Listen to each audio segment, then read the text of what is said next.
আমার একান্ত এক ভক্ত, এক সময়ের খুব লম্বা সময়ের মুসল্লি, আমাকে একদিন ডেকে বলছেন, হুজুর আপনি আমাকে একটা তাবিজ লিখে দেন।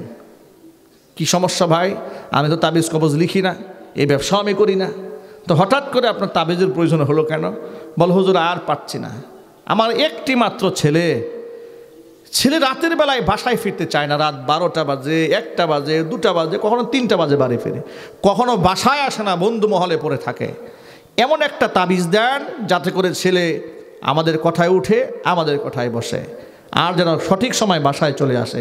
একটা মাত্র ছেলে, দিনকাল ভালো নয়, কোথায় কার আড্ডায় চলে যায়, একটা দুর্ঘটনা ঘটে গেলে ওর মা ওকে নিয়ে খুব টেনশনে আছে। ওর মা আমাকে খুব করে রিকোয়েস্ট করেছে, হুজুর কাছে যান, একটা তাবিজ লিখে নিয়ে আসেন। আমি বললাম, ভাই আমি এটি লিখি না তাবিজ, এগুলো ব্যবসাও আমি করি না, তবে আপনাকে আমি একটা ভালো পরামর্শ দিতে পারি। তিনি বলে, হুজুর দেন পরামর্শ।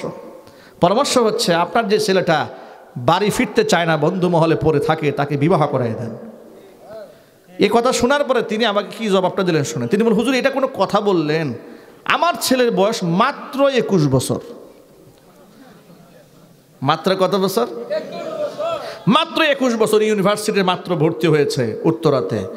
তো এই অবস্থায় যদি বিবাহ করে, ওর একটা ক্যারিয়ার আছে না। আজকে আমাদের গার্জিয়ানরা আমাদের সন্তানদের ক্যারিয়ারের নামে ক্যারেক্টার গুলো শেষ করে দিচ্ছে। ক্যারিয়ার গড়, ক্যারিয়ার গড়, ক্যারিয়ার গড়, এটা বলতে বলতে ক্যারেক্টার শেষ, চরিত্র শেষ, আখলাক শেষ। 2 দিন পরে খালতো বোন নিয়ে পালাইছে। ফর এক্সাম্পল বলেছি, পালিয়ে গেছে, মান সম্মান সব ধূলিসাৎ করে দিয়েছে। তো তিনি আমাকে বলে, হুজুর এটা ঠিক হচ্ছে না, আপনি তাবিজ। না না, আমি যা বলেছি আপনি তাই করেন, আপনার ছেলেকে বিবাহ করায় দেন, দেখবেন ইনশাল্লাহ আপনি যে সমস্যার সম্মুখীন হয়েছেন দূর হয়ে যাবে। তিনি আমার কথা মান্য করলেন। মান্য করে এবার ছেলের জন্য পুত্রবধূ তালাশ করা শুরু করলেন। সপ্তাহখানিক খুঁজলেন, এর মধ্যে মিলে গেল। আমাকে একদিন ফোন দিয়ে বললেন, হুজুর ছেলের জন্য বিবাহ ঠিক করেছে, আপনি বিবাহ পড়াবেন, কিন্তু আমার প্রোগ্রামের কারণে যেতে পারলাম না। যে ভাই আমি খুবই ব্যস্ত, আমি প্রোগ্রামের কারণে যেতে পারছি না। বিবাহ হয়ে গেল।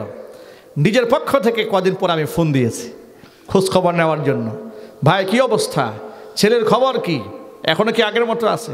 বলো, হুজুর কি যে বলেন, 3 দিন হয়েছে ঘরের দরজাই খোলে না। সুবহানাল্লাহ বলেন। যে ছেলে বাড়ি ফেরে না, যে ছেলে 3টায় বাসায় আসে না, সেই ছেলে 3 দিন ধরে ঘরের দরজাই খোলে না। কি তাহাজ্জুদটা আদায় করতেছে। সুবহানাল্লাহ বলেন। যুবকেরা বিবাহ করে ফেলতে হবে, ইনশাআল্লাহ বলেন। ইনশাআল্লাহ। আরো যদি বলেন ইনশাআল্লাহ। ইনশাআল্লাহ। বিবাহ করার নিয়ত আছে তো? কার কার আছে হাত দেখি তো। অনেকে 2 হাত তুলেছে, কিছু মুরব্বীরাও তুলছে, আমি দেখছি। কিন্তু বাড়িতে যান, এবার খবর আছে। বউ বুকে হাত রেখে কসম খাওয়াবে, হুজুর যখন হাত তুলছে বলছে, তুলছিলা তুমি? যুবকদেরকে বলবো, যুবকেরা বিবাহ করার ক্ষেত্রে ইসলামী কিছু ফর্মুলা আছে, এগুলাকে মান্য করতে হবে, ইনশাআল্লাহ বলেন। আমি কি হাদিস থেকে বলবো? কি কষ্ট হচ্ছে আপনাদের? আল্লাহ নবী সাল্লাল্লাহু আলাইহি সাল্লাম বলেছেন, তুনকাহুল মারআতু লিআরবাইন, 4টি গুণের কারণে মেয়েদেরকে বিবাহ করা হয়। কয়টি গুণের কারণে? 1 নাম্বার লিমালিহা, তার সম্পদের কারণে। 2 নাম্বার ওয়ালি জামালিহা, তার সৌন্দর্যতার কারণে। 3 নাম্বার ওয়ালি হাসাবিহা, তার বংশীয় মর্যাদার কারণে। 4 নাম্বার ওয়ালি দীনিহা, তার ধার্মিকতার কারণে। নবীজি বলেন 4টা গুণের মধ্যে 4 নাম্বার যে গুণটা আছে ধার্মিকতা। ফাযফার বিযাতিদ্দিন, ধার্মিকতার গুণটাকে প্রাধান্য দাও। তারিবাতি ইয়াদাকা, যদি তুমি ধার্মিকতার গুণকে প্রাধান্য না দাও তাহলে তুমি ধ্বংস হয়ে যাবে। আল্লাহ রসুলের কথা কতটা বাস্তবসম্মত চিন্তা করেন। ধার্মিকতা প্রাধান্য না দিয়ে যারা শুধুমাত্র টাকা পয়সা দেখেছে আর সৌন্দর্যতা দেখেছে, কসম আল্লাহর, সংসারের মধ্যে সুখ নাই। তারা স্বামীকে শ্রদ্ধা করে না, সম্মান করে না। স্বামীকে এক বিছানায় রেখে আরেক বিছানায় বয়ফ্রেন্ডের সাথে মোবাইলে কথা বলে। আল্লাহর ভয় নাই, পরকালের ভয় নাই। স্বামীর খেদমত করে না, স্বামীর সেবা শুশ্রূষা করে না, স্বামীর জন্য পানি এগিয়ে দেয় না। আর যদি ধার্মিকতা বাদ দিয়া একেবারে MA পাস, ডিগ্রি পাস করা কর্মজীবী চাকরিজীবী মেয়েকে বিবাহ করেন, অধিকাংশ জায়গায় চাকরিজীবী মেয়েরা স্বামীর প্রতি শ্রদ্ধাশীল হয় না। সব জায়গার কথা বলি না, অধিকাংশ জায়গায় যারা চাকরিজীবী তারা স্বামীর প্রতি শ্রদ্ধাশীল হয় না। শয়তান তাকে ধোঁকা দেয়, ও মহিলাকে ধোঁকা দিয়ে বলে তোর স্বামীর খেদমত করতে হবে কেন, স্বামীর জন্য রান্না করতে হবে কেন, স্বামীর কাপড়টা ধুয়ে দিতে হবে কেন, তুই তো কাম করে খাইস, তুই কি স্বামীরটা পড়িস না ওরটা খাস, তুই তো স্বয়ং সম্পূর্ণ। এইভাবে একদিন দুদিন স্বামীকে অবজ্ঞা তুচ্ছ তাচ্ছিল্য করতে করতে মাঝখানে একটা চির ধরে, মাঝখানে একটা ফাটল ধরে। বিভিন্ন ওয়াজ মাহফিল আমি বুঝাবার জন্য আমি একটা বাস্তব জীবন থেকে একটা এক্সাম্পল দিই। দক্ষিণবঙ্গ থেকে মাহফিল করে আমি পদ্মা সেতু পার হচ্ছি, রাত তখন 2:30 থেকে 3টা বাজে আনুমানিক, শেষ রাতের দিকে। পদ্মা সেতু পার হওয়ার সময় টুল বক্সে দেখি এক ভদ্র মহিলা টুল প্লাজায় বসে টাকা উত্তোলন করছে। 2:30-3টা বাজে, মেয়ে মানুষ, এত রাত জাগতে পারে দেখি, এরকম করে ঝিমাইতেছে। ইয়াং মেয়েটি, টাকা দিলাম আর মনে মনে ভাবলাম, আহারে এই মেয়েটি কারো না কারো মা হবে, কারো কারো স্ত্রী হবে। কথা বলেন ঠিক কিনা? এই মেয়েটি যদি কারো মা হয়ে থাকে, রাত 3টা বাজে উচিত ছিল নিজের সন্তানটাকে বুকের সাথে আগলায় ধরে রাখা। ঠিক কিনা বলেন? যার স্ত্রী, এই সময় উচিত ছিল স্বামীর সঙ্গ দেওয়া, স্বামীর সান্নিধ্য গ্রহণ করা, স্বামী স্ত্রীর সাথে প্রেম ভালোবাসা আদান প্রদান করা। কিন্তু গভীর রজনীতে তথাকথিত পশ্চিমাদের কথা শুনে, নারীবাদের নামে, নারী কর্মসংস্থানের নামে, নারী উন্নতি অগ্রগতির নামে নারীকে রাত 2টা বাজে 3টা বাজে টুল প্লাজায় বসিয়ে দিয়েছে। অথচ এই জায়গায় একজন নারীকে না বসিয়ে যদি একজন পুরুষকে বসায় দেওয়া হতো, তাহলে এই সমাজের মধ্যে আরো উন্নতি সাধিত হতো। একটা পুরুষ যদি ইনকাম করে তাহলে কতগুলা মানুষ বাঁচে দেখেন। পুরুষ ইনকাম করলে সে নিজে বাঁচে, পুরুষের মা বাবা বাঁচে, স্ত্রী সন্তান বাঁচে, আত্মীয় স্বজন বাঁচে। কিন্তু মেয়ে মানুষ যদি চাকরি করে 2টা পয়সা ইনকাম করে, ওই টাকা দিয়া সংসার চালাবে দূরের কথা, স্বামীকে আগেই জানায় দেয়, খবরদার আমার টাকার দিয়ে কিন্তু টাকা বানা। আপনাদেরকে একটা গোপন রহস্য বলে দিই মেয়েদের। আমরা পুরুষরা যখন ব্যাংকে কোনো অ্যাকাউন্ট করি, সেটা যত টাকার অ্যাকাউন্ট হোক না কেন, নমিনি দেই বউকে। ঠিক না ভাই? খুব মোহাব্বতের সাথে আমরা ভাইকেও দেই না, বাপ মাকেও দেই না, নমিনি কাকে দেই? বউকে দেই। আর আপনার স্ত্রী যখন অ্যাকাউন্ট খোলে তখন দেখবেন নমিনিটা কাকে দেয়।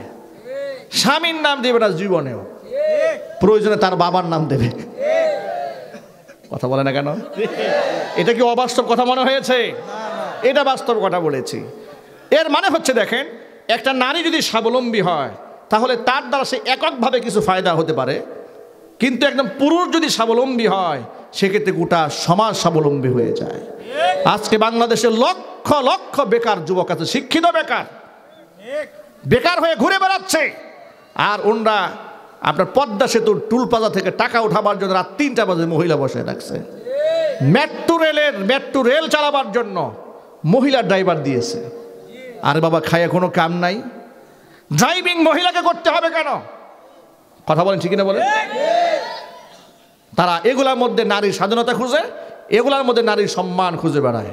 ইসলাম বলে না, নিশ্চয়ই নারীর কর্মসংস্থান আছে, কিন্তু সেটা পুরুষের সাথে ধাক্কাধাক্কি করে এক জায়গায় নয়। ইসলাম নারীকে অনেক সম্মান দিয়েছে, মর্যাদা দিয়েছি, তবে সেই মর্যাদা তথাকথিত পশ্চিমাদের বক্তব্য অনুযায়ী নারী পুরুষ সমান অধিকার যদিও তারা বলে, ওরা ডাকে মিথ্যাবাদী।